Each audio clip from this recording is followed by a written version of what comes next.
एक भक्त थे, उनका नाम था सदन। क्या नाम था? सदन कसाई। कसाई जोड़ा है मतलब वो उनके बाप दादे मार मार कर जीवों को मांस बेचते थे। तो बाप दादों का काम सदन को मिला, पर सदन मारते नहीं थे, बस मांस बाप दादों का काम था बेचना। उनके पास एक शालिग्राम भगवान थे, तो तराजू में मांस तौल कर देते ना, तो सदन बहुत बड़े भक्त थे। एक पलड़े पर वो बांट ना रखकर, किलोग्राम ना रखकर शालिग्राम भगवान को रखते और कहते कि हे भगवान 5 किलो का तौल तौल दो तो वो 5 किलो का हो जाए, आप 1 किलो का तौल तौलो तो शालिग्राम भगवान 1 किलो के हो जाए। उसी बांट से वो 10 किलो भी तौलते, 5 किलो भी, 200 ग्राम भी उसी से तौल कर देते। किसी भक्त ने वहां से गुजरते हुए देखा कि ये तो शालिग्राम भगवान है। तो एक आदमी ने सदन से कहा, अरे सदन, तुझे नरक जाना पड़ेगा, बड़ा पाप किया तूने, ये भगवान को तूने इससे मांस तौला। अच्छा, सदन बहुत प्यार करता था भगवान से, सही गलत का तो उसे ज्यादा ज्ञान था नहीं, सच्चा भोला भाला बाप दादाओं का काम था, तो उसी से उसका गुजारा होता था। तो वो अपना मांस बेचता था और मारता नहीं था किसी को, और भक्त बहुत बड़ा था। एक पंडित जी ने कहा कि ये तूने बड़ा अपराध किया, मुझे दे शालिग्राम भगवान, मैं पूजा करूंगा। पंडित जी को डर के मारे दे दिया। पंडित जी ले जाके बढ़िया दूध दही घी से नहवाए, पूजा पाठ करी, और रात को जब पंडित जी सोए तो शालिग्राम भगवान सपने में बोले, पंडित जी तुरंत वापस करके आओ। वहां बढ़िया वो हमें रोज तराजू में रख के झूला झुलाता था, रोज हम बढ़िया झूला झूलते थे, तुमने लाके बिठा दिया, तुरंत भेजो हमें वहां, हमें उस भक्त की याद आ रही है, झूला झुलाता था वो हमें रोज।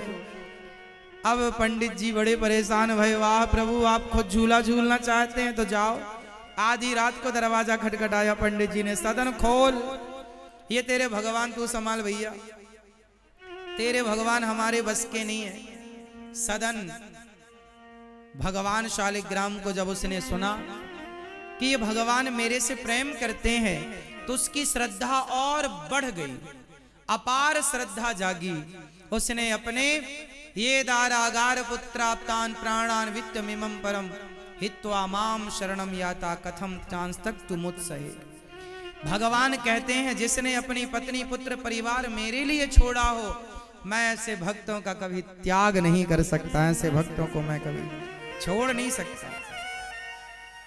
सदन ने सब छोड़ दिया, सबसे उसकी माया हट गई, सबसे मन हट गया, और शालिग्राम भगवान लेकर वो जगन्नाथ भगवान की ओर चला, जगन्नाथ भगवान का दर्शन करने के लिए। उसे जगन्नाथ भगवान की याद आई और वो जगन्नाथ जी की यात्रा में चला। सदन कसाई चलते चलते चलते चलते एक गांव के बगल से जब गुजरा, तो वहां देखा कि शाम हो गई है, आज इस गांव में रुक जाना सही है, क्योंकि सवेरे फिर आगे चलेंगे। तो आज वहां पर एक छोटा सा घर था किसी का, उस घर के बगल में पेड़ था, उस पेड़ की छांव में अपनी आसन लगाई और गांव से कुछ भिक्षा मांग कर लाए, खा पी लिया और अपना लेट गए भगवान का चिंतन। सवेरे जगन्नाथ जी की यात्रा में आगे बढ़ेंगे। जिस घर के बगल में लेटे, उस घर में एक सुंदर सी महिला रहती थी।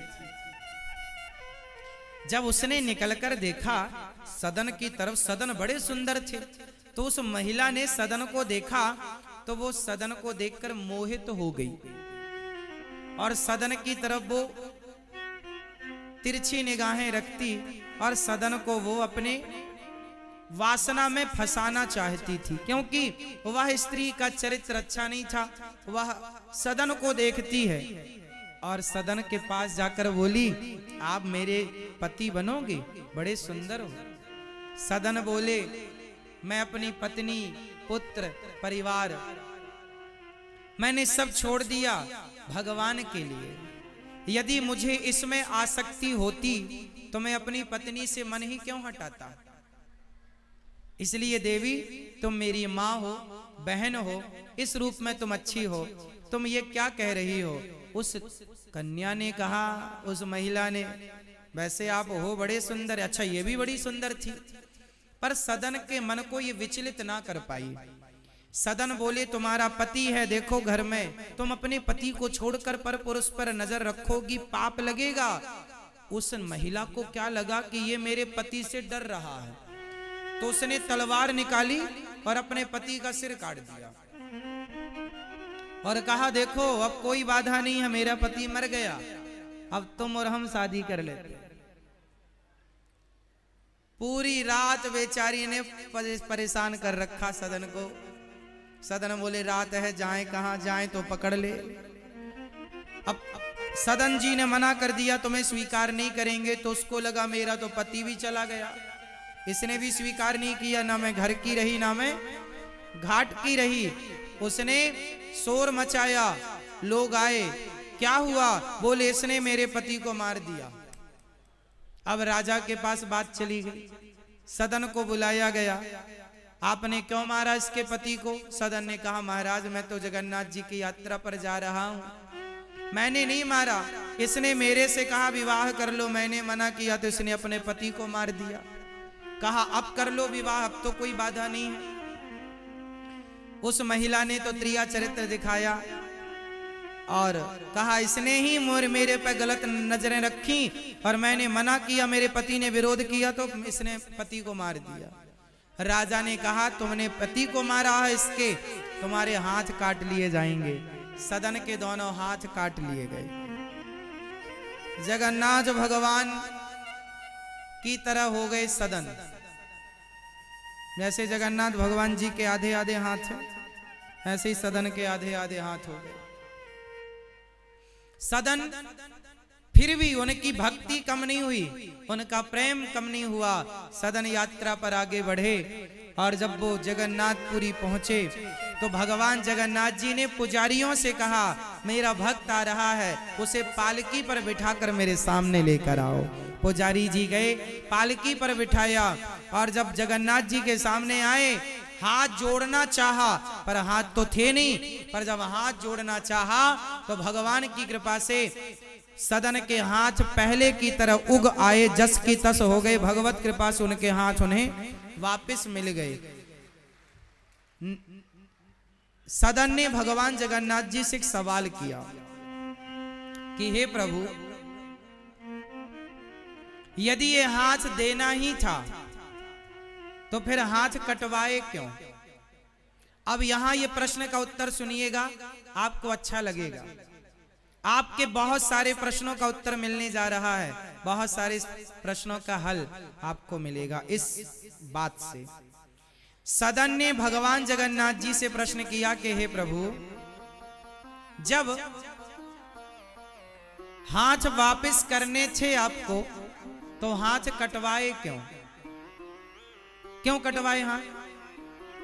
और बात सही भी है कि भगवान की मर्जी के बिना तो पत्ता नहीं हिलता। उस महिला ने जो उन पर आरोप लगाया वो तो गलत था, पर सदन को कष्ट तो हुआ भाई, किसी के हाथ कटेंगे तो कितना दर्द होगा। सदन ने कहा प्रभु जब हाथ लौटाने थे तो कटवाए क्यों? तब जगन्नाथ जी ने कहा बेटा सदन, ये जो तुम्हारा हाथ कटा, ये जो तुम्हें दंड मिला, ये तुम्हारे पिछले जन्म के पाप से मिला। पाप से? तो क्या मैंने आपकी इतनी भक्ति की, तो क्या आपकी इतनी भक्ति के कारण मेरे पाप कटे नहीं? भगवान ने कहा बेटा कुछ पाप तो कट जाते पर कुछ पाप नहीं कटते। तुमने कुछ ऐसे पाप किए थे जो कट नहीं सकते थे, भोगना पड़ा, पर तुम्हें भोगना तो लंबा था, पर तुम्हारी भक्ति के कारण वो लंबी यात्रा जरा से दिनों में पूरी हो गई। ये कृपा ईश्वर की है। तो महाराज मैंने कौन सा पाप किया था ये भी बता दो। अब जगन्नाथ भगवान ने क्या बात बताई जरा सुनिएगा, और ये सवाल आपके जीवन में सारे प्रश्नों का उत्तर देगा जो आपके जीवन में भी उलझन होती है कि हमने तो पाप किया ही नहीं, पुण्य ही पुण्य किए, फिर भी हमारे जीवन में ये संकट क्यों? आप भी ये सवाल करते हैं, बहुत सारी उलझनें होती हैं। अब ध्यान से सुनो।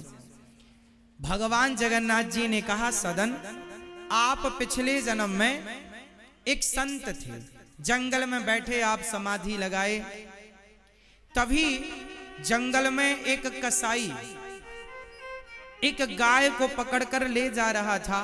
तो गाय उस कसाई के हाथ से छूट गई और तुम्हारे सामने से गुजरी।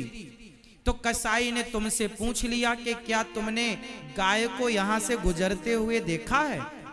तो तुमने कह दिया था अपने हाथों को उठाकर, हाँ हाँ गाय इस तरफ गई है। और वो कसाई ने तलवार ले रखी थी, तुम्हें पता था कि ये कसाई है। तुमने गाय का सही पता बता दिया। कसाई ने जाकर गाय को पकड़ लिया और गाय की गर्दन काट दी। तुम्हारे कारण एक गाय की हत्या हुई, तो तुम्हारे जीवन में वो हत्या लग गई। वो हत्या के कारण वही गाय इस जन्म में वो स्त्री बनकर आई जो तुम पर मोहित हो गई थी, और वो कसाई उसका पति बनकर आया। कसाई ने गाय का गला काटा, गाय की गर्दन उड़ाई, तो वही गाय इस जन्म में स्त्री बनी और वह कसाई उसका पति बना।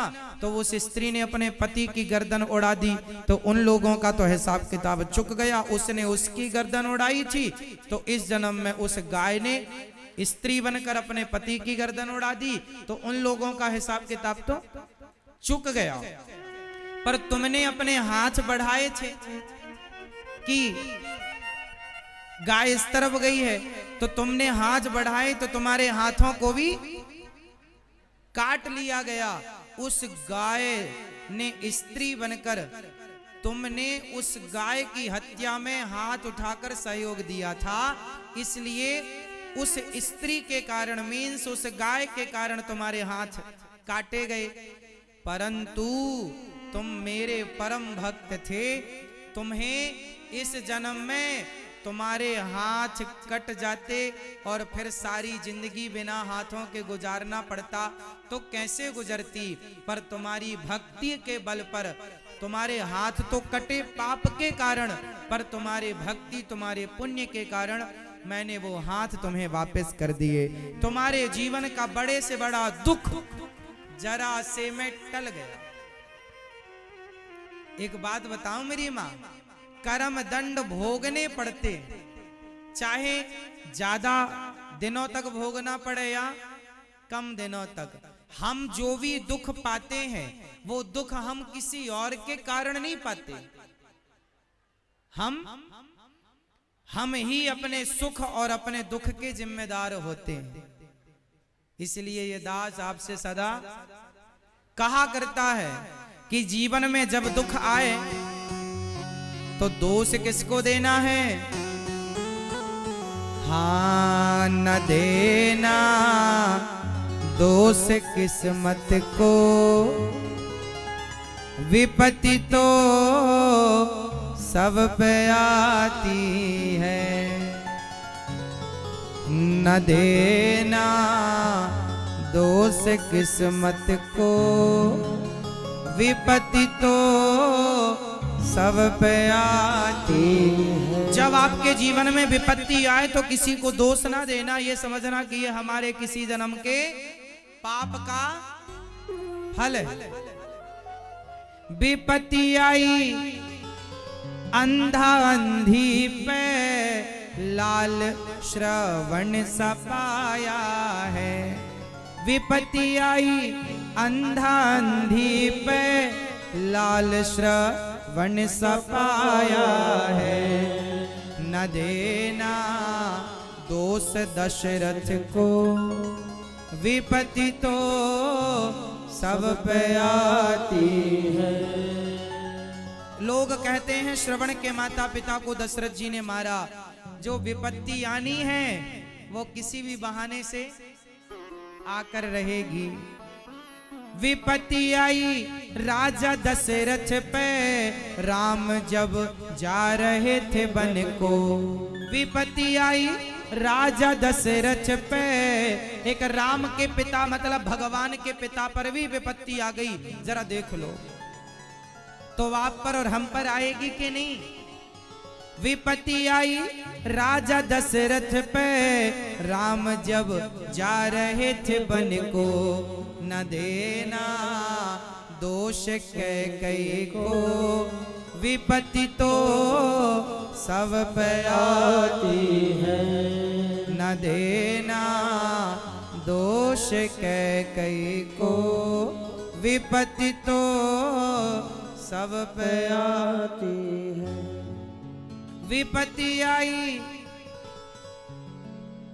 विपत्ति आई माता द्रौपदी पर, सभा में चीर हरण करते, न देना दोष कौरवों को, विपत्ति तो सब पे आती है। बताओ विपत्ति क्यों आती है? ये हमारे कर्मों के दंड है। सदन कसाई के हाथ कट गए, बाद में लौटाया। भगवान ने सदन को अपने हृदय से लगाकर सदन पर कृपा के करके सदन को कृतार्थ कर दिया। ये बात सच्ची है कि हमें पापों का फल भोगना पड़ेगा। पितामह भीष्म को बाणों की सैया पर लेटकर अपने कर्म दंड भोगने पड़े। ये सही है कि भीष्म पितामह को भी अपने कर्म दंड भोगने पड़े। पर एक बात समझ लो मेरी माँ, कि दोष किसी को देने से क्या लाभ है कोई लाभ? इसलिए जो दुख आवे चुपचाप सह लो और उस दुख में भी प्रसन्न रहो, क्योंकि तुम्हारा कर्मदंड तुम्हें मिलेगा। पत्नी का कर्मदंड पत्नी को, पति का पति को, बेटे का बेटे को, कोई किसी का बांट नहीं सकता कि तुम्हारा दर्द हम बांट लें। कांटा तुम्हें लगेगा तो दर्द तुम्हारे पांव में होगा, हमें नहीं होगा। हर व्यक्ति अपना अपना भोगता है। इसलिए कहता हूं गलत ना किया करो, आज नहीं कल उसका परिणाम जब मिलेगा बड़ा दुखद होगा, भोगना पड़ेगा। कोई ना बचा तो तुम पितामह भीष्म में ना बच पाए कर्म दंड से, दशरथ जी ना बच पाए। दशरथ जी तो राम के पिता, भगवान के पिता हैं। क्या दशरथ जी बच पाए? उन्हें भी तड़प तड़प के मरना पड़ा। श्रवण के बाण लगा, उनके माँ बाप ने श्राप दिया, इन्हें भी मरना पड़ा। तो बचा कौन? कोई नहीं बचा, तो हम और तुम कैसे बचेंगे? इसलिए गलत काम से बचो और अपने आप को सही काम में खपा के रखो, सही काम में लगाओ। बुरे विचार आए ही ना मन में, अपने आप को अच्छे विचारों के साथ इतना अटैच कर दो, इतना जोड़ दो, अपने आप को अच्छे कामों में लगा दो। जरूरत ही नहीं है बुरे विचार आए आपके जीवन में, बुरी आदतें आपकी बने, इनकी आवश्यकता ही नहीं है हमें। तो सदन कसाई को भगवान ने कृपा करके अपना दर्शन कराया, दर्शन देकर कृतार्थ किया। तो उनके हाथ क्यों कटे? उन्हें भक्ति का परिणाम भी मिला, सब कुछ मिलता है। हम अच्छा करते हैं। आप ये बताओ, आप दिल्ली में रहते हैं, आप बड़े बड़े महलों में रहते हैं, आपके पास गाड़ी है, बंगला है, रहने का खूब, आपको पास खाने के लिए काजू बादाम पिस्ता छुआरा मुनक्का है। कुछ लोगों के पास सूखी रोटी नहीं है। कुछ लोगों के पास, मेरी माँ, कुछ लोगों के पास सूखी रोटी नहीं है। क्यों? क्यों नहीं? कारण जानते हैं? कारण सिर्फ ये है कि आपने किसी जन्म में पुण्य किया है, उस पुण्य का फल आपको आज गाड़ी बंगला धन धान्य के रूप में मिल रहा है। आप सब प्रकार से सुखी हैं। आपके घर में बर्तन मांजने वाले अलग हैं, आपके घर में भोजन बनाने वाले अलग हैं। आपने जरूर पुण्य किया है, उस पुण्य से आपको ये सुख मिल रहा है। अब आज जो करोगे, जो कल किया था वो तो आज मिल रहा है, जो आज करेंगे वो आपको आगे मिलेगा।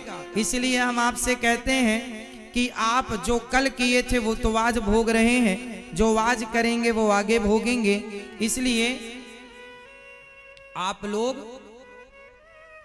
अच्छे काम करो, किसी का दिल ना दुखाओ, सदा भलाई सदा परोपकार करो, क्योंकि दिन किसी के भी बिगड़ सकते हैं। अच्छा, आपने ऐसे लोगों को भी देखा होगा जो 30-40 साल तक धनवान थे, फिर अचानक ऐसा हुआ दिवालिया निकल गया और वो रोड में आ गए, घर मकान गाड़ी घोड़ा सब बिक गए। ऐसा होता है कि नहीं?